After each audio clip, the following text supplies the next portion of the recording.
Hi, I'm Miss Andrea. And I'm Miss Mare. And this is Cheese Press. And a lot of new parents are in the homeschool message boards asking a lot of questions. We use the requirements to apply for college when we talk about at what point has a child achieved graduation. If they can hit 1100 on the SAT or higher, we know they're ready for college. If they can write an essay that comes out on a Flesch-Kincaid score of grade 11, 12, 13, 14, we know they're ready for college. Right. And then there's certain information that you just need to have.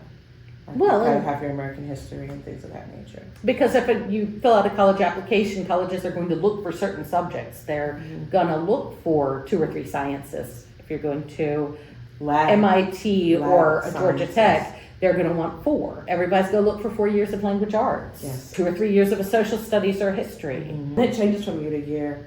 I aim for 4 of everything and then 2 of foreign language, because every now and then they rewrite it and it's 4 again, and then they start backing it back down.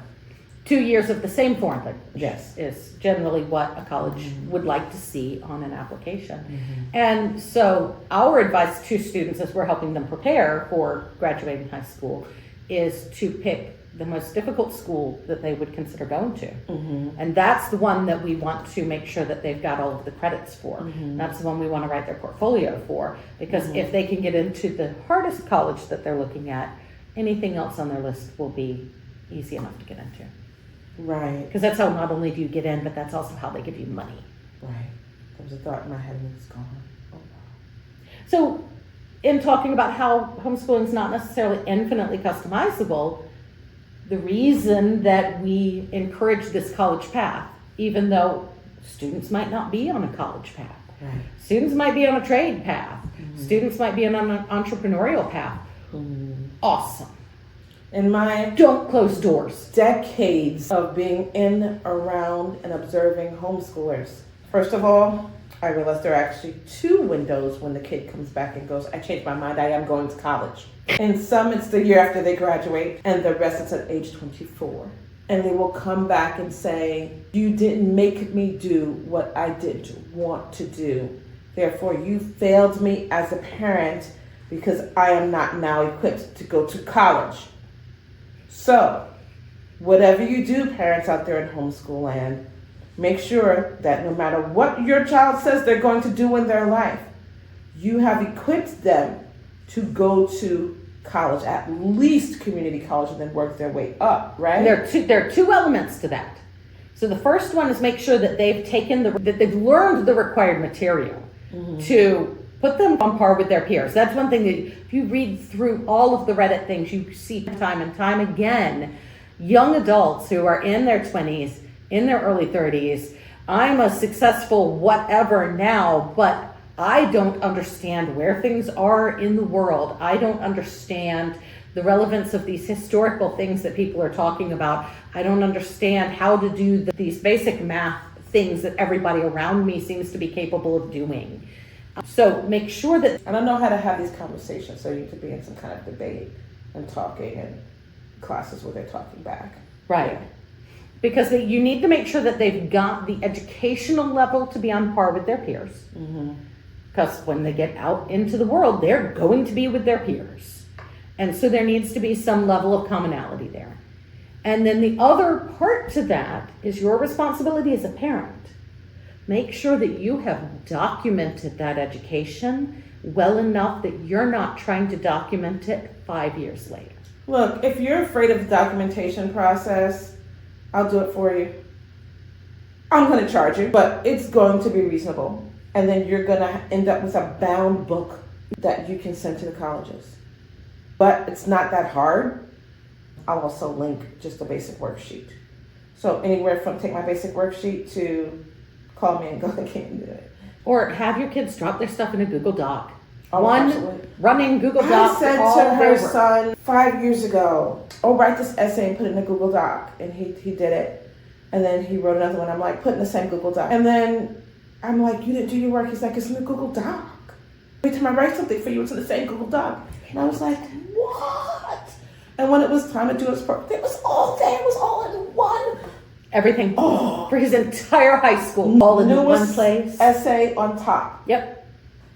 So we had that change in writing For the 4-year Google Doc of writing. It was fantastic. It wasn't really my idea, but he thought that was what I said. And now everyone has to do it that way because it was so He was looking at me, he was like, "It's easy in a Google to Doc." record it. Because he was sending them to me separately, Right. but he was also putting them in the Google Doc, and he got tired of sending them to me separately. And one day he was like, "It's in the Google Doc." And I was like, "What? They're all here." Oh. It's beautiful. So make sure that you are keeping good enough records that should your child come back to you as a young adult and say, now I've decided I want to do something different, that you can say, here you go, because they're going to need that. And honestly, you say, "Where are we going? Let's go online and fill out the application, and let's go ahead and get these things mailed out." It's not that hard. As a homeschool parent, you are their principal.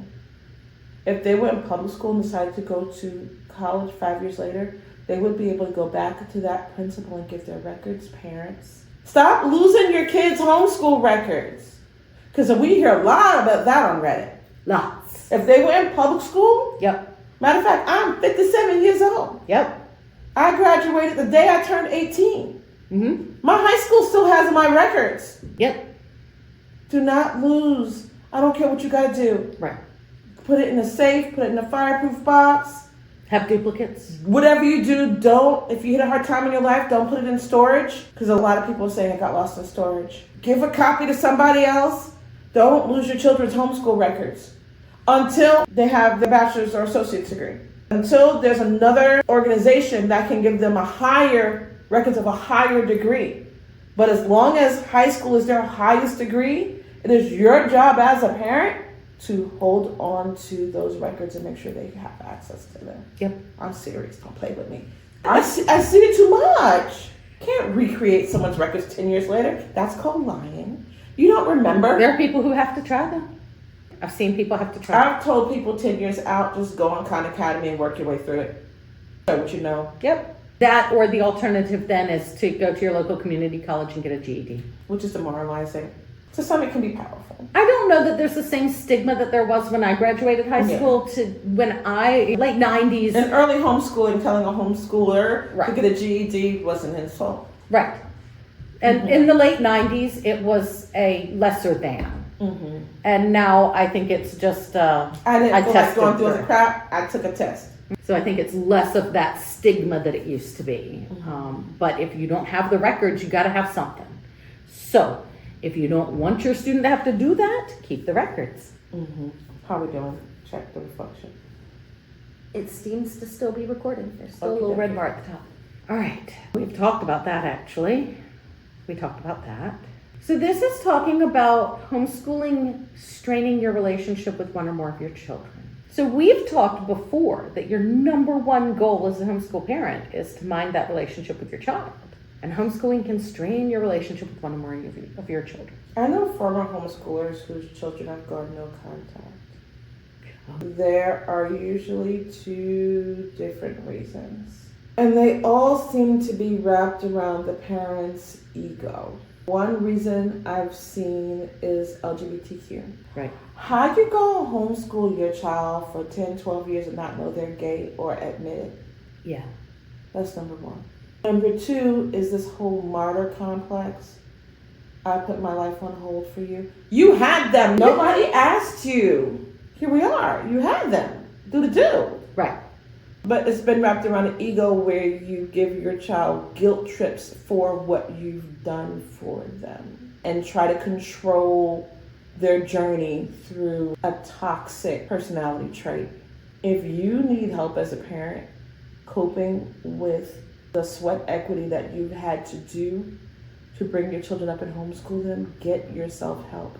Because if you raise your children with you unhealthy, they're gonna go non-contact or be unhealthy. Right. So it is about your mental health. And look, I struggle with mental health in my children's growing up. I had siblings die. Right. One brother died when my daughter was 11, and I'm sure I only got off my bed until she was 12. I stayed in my bed until she was 12 with the exception of taking her somewhere and getting back in bed. Life is hard. Life punches you in the face, but I made sure she had somewhere to go. right? And I wasn't in bed ignoring the family. You come get in bed, let's cuddle, let's read something, yeah. And then I started journaling. Journaling always pulls me out of dark places. If you need help, get it, because it's going to show up in your kids if you don't. So kids will also go non-contact for not being educated properly. That's all in the ego. And so nobody means to educate their kids Mostly nobody means to educate their kids poorly, because I have seen and heard, and this is rare. This is old-timey, not your grandmother's homeschooling stuff. Right. Where it was determined that we would teach them up to a certain level and then stop. And anything beyond that was either on them or not for them because they were the wrong gender. Right. And so most of those things we see on Reddit homeschooling are that. Right. Mom and dad made sure I could read, and then we're like, we're done here. Right. Raise the younger children. Right. So there's that. You can do enough math to balance a checkbook and go do the grocery shopping because you have. But not to become a plumber? Oh my gosh! That's crazy. It's just too much. Right? Gosh, it's so good. Oh, just. But that's an underlying toxic mindset. Okay, where was I? You were dealing with I it. had a connection. Ultimately, what you're talking about is underlying toxic mindsets. The types of homeschool philosophies So that are born out of these cults. we don't see that as much now.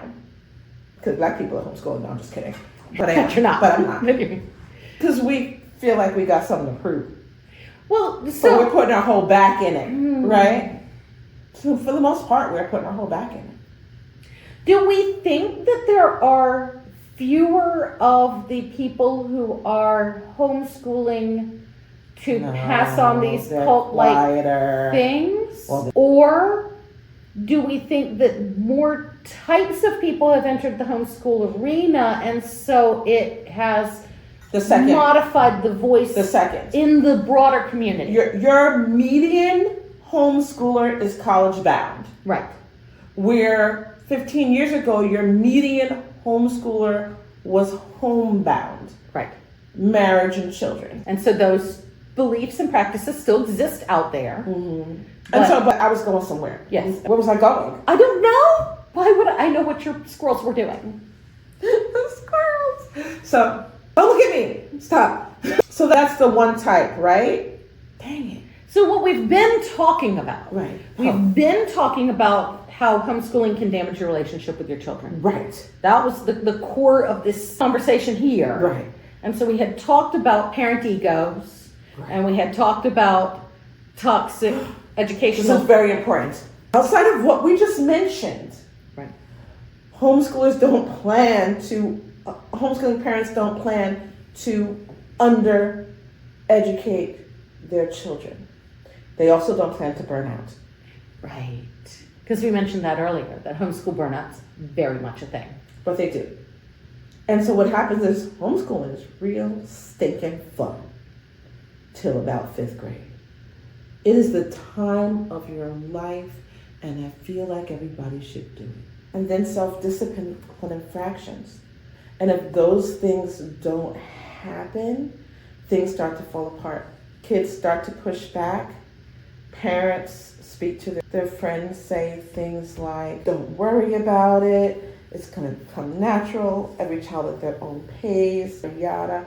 And you sit back and relax. And then what I start seeing in the message boards is my 8th grade age child is doing 5th grade work, and now I'm too embarrassed to send them back. I see that a lot. So we don't do this on purpose. We are having a party. We are having the time of our lives. It is so much fun. It is so good. And if you wanted to stop right there in the school, good for you, because you have given them a childhood of personal security and joy. However, if you can homeschool them through middle school and get them through the mean years, even better. But that requires you to push back at them because they want to keep having joy, and that joy gets a little less and the discipline gets a little more. And it's gradual. It doesn't have to be like locked down now in the closet, desk against the wall. But you got to get them to, I'm going to give you an assignment, and you're going to give it back to me completed. And even if it starts off verbal, you've got to get into that, I've taught you, now you teach me. How are you going to teach it to me? So y'all had a moment in your homeschooling. I did. They were my height. Where you had to make a decision. Am I their parent and confidant, or am I their teacher and taskmaster? And what did you do? I put them in a homeschool co-op for academics. How'd that work out? Great. Because 2 years later, they came back and said, this is too easy and we're bored. Can you start teaching us again? And so what were you able to do when they came back? I didn't make any decisions. Jackson said, if you could just write a syllabus for each class and hand it to me in the fall, that would be great. And that's what I did. And then in April of every year, they're like, we're bored. Can we finish the rest of the school year in the next 2 weeks? And I'm like, you're done here. And they've done it all right. So not only did they become self-modulated, self-doing, Disciplined. thank you. They became competitive with each other. Nice. To see who could finish the school year first. Excellent. And they knew if they did a half-blooded job that I was going to make it do it again. Because Jordan will tell you, I didn't fail anything. That lady just made me keep doing it until she was satisfied. So because I did that, no one failed. It's like, fix these things over and over and over and over. And then they started doing it right. Because who wants to keep fixing it over and over and over again? And so sometimes you hand them over to a program like ours for 2 years or 6 years to get through middle school or to get through high school, because it was more important to me to have the hugs and kisses and to say, oh, was that mean teacher mean to you? Than for me to be the nag. And they came back and they were like, we're just ahead of all the other students. And my daughter accidentally skipped 8th grade in this.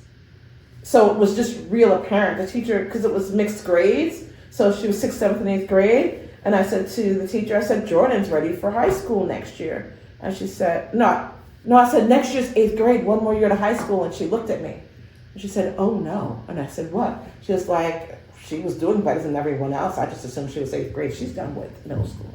And so you can be a homeschooling parent and still hand over the hard work when you need to.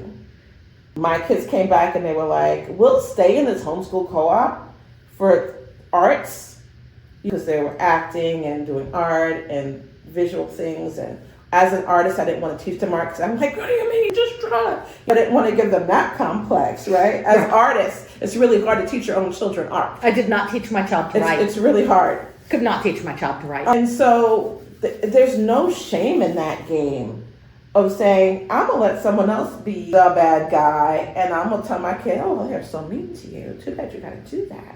But that's how you protected the relationship. That was so important to me. So then let's talk about, because this is something else that came up on there, is this mindset of the homeschool community that if you opt at some point in this journey for traditional school, that you're a failure. No. I had this argument a lot because I fell out with my homeschooling mentor in 1 year. That didn't take long at all. She helped me get set up. She gave me her philosophy. She told me what to buy. She was wrong. But she was like, you're not following the program. And I'm like, I thought we were homeschoolers. I didn't know there was a program. Why am I stepping out of school to follow someone else's rules? Now, we do come full circle back into the flakiness of it all, right? Yeah. But in that, not everything is for everyone for the whole journey. I am very much against people who homeschool and then do public school and then do homeschool, stepping in and out. Especially in high school. But a hybrid to get over humps. When children are your height and looking you dead in the eye, telling you they're going to do something and then never do it, and you're over here yelling till your back teeth rattle, that's not a healthy relationship. And you take it so personal because you've put your life on hold to homeschool them, and I want to swear so bad, and that if they F up, that's your F up. Right. And so once again, the most important thing you need to know in homeschooling is when to ask for help. Look, I can't play piano. I paid that dude $45 a week to come to my house on Wednesdays, right? Sure. I got confused when we got to middle school math. I paid that lady to come over, teach me and my son middle school math so that we could then Teach my daughter middle school math. Get help and then keep studying so that you can step back in. I don't believe in tapping completely out. You still need to be available for homework. You still need to keep your mind fresh. It probably will stave off, I don't know if that's the correct word, senility. I understood what you were saying. Be flexible. Bend. And sometimes, Because if you don't bend and the wind comes. sure. Yeah. And sometimes actually going back to a traditional school can be the correct answer. It can be. But like you said, not hopping in and out. We're not going to start traditional school. I and didn't then go all the way stop. to traditional school. I did a homeschool hybrid. Right. Because it still had some of the loosey-gooseness about it. My daughter still has a sleep disorder. Right. I couldn't put her in traditional school. Do you know what I mean? And my son didn't have the patience for traditional school. So you can put them in traditional school though. If you're going to put them in traditional school, grade 8, not 9. Gives them a year to acclimate before high school. Though we do know some people who are like, I am a public school teacher. Mm-hmm. The last thing in the world that I want is for my children to have to deal with middle school. But they're doing an accredited online, so there are so other in that was betweens. planned. That was engineered, structured, planned. Mm-hmm. We did elementary school. It was great. At middle school, we are transitioned to a fully accredited online school at home program with the full and entire intent that in 9th grade we are going back to the public high school. And so with that mindset, with that plan, you can do that. But Well, public schoolers can do it. Why can't we? Public school, just what you said. We're talking about a public school parent, did elementary, pulled their kid at homeschool for middle school, right? or partially homeschool, Right. and then back to public school. So why can't we homeschool and then do something happy medium and then go back to full homeschool if we need to? Which is what you did. So what you did. But if you, for whatever reason, whether you have a student that wants that high school experience, wants to play sports with their friends, wants to do whatever, and there are some accommodations in a number of states, Georgia's one of them now, where you can do the sports without being fully enrolled in the schools, whatever. No, I don't like it. It's toxic. That's a whole different Because thing. there's a bullying and everyone telling you, oh, you're a homeschool. And the Right. kids end up asking to be public school. They're trying and we've seen to- that fall apart in We've seen that several fall apart instances. because there was not a plan or intent to actually attend the high school. So with a plan or intent to actually attend the high school, like you said, 8th grade is the correct entry point. If you don't enter in 8th grade, definitely go in 9th grade. Until 10th. If you do not do 9th grade in an accredited You school homeschooling system, now, honey. you are homeschooling until graduation. Go ahead and dual enroll, send them to college. Have them take classes We'll at talk your more local. about that. We'll talk more about acceleration. Right. We should talk about acceleration next time. But what's going to happen if you've got a student who's going into 10th grade or 11th grade and they're trying to go back to public school at that point? Nah, they're going in as 9th grader. They may be able to test through some classes, but they will get the final exam for whatever that was, the class that they say that they've taken. And if they don't pass it, they're going to have to go back and take that Could again. you imagine taking a final exam for a class you finished 18 months ago? That would be wild. You're not going to pass it. You're not going to remember it. That's So- fair. The process of going into public school from homeschooling, They're entry I want to points. say it's unfair. It's onerous. There are entry points. And at the entry points, there are natural entry points that are doable. Because you could technically get through 9th grade and go in and ask for the final exams and then go in 10th. But it's got to be planned. Got to be planned. It's got to be coordinated with the school that you would be going into. So just understand and accept that once you've made the decision to homeschool high school, that's your decision. And there are other things that you can do, but opting into a traditional school that late in the game is a disservice to your child. You're not going to have, they're going to get frustrated and they're going to tap out and you're going to end up with kids that don't go to college. Right.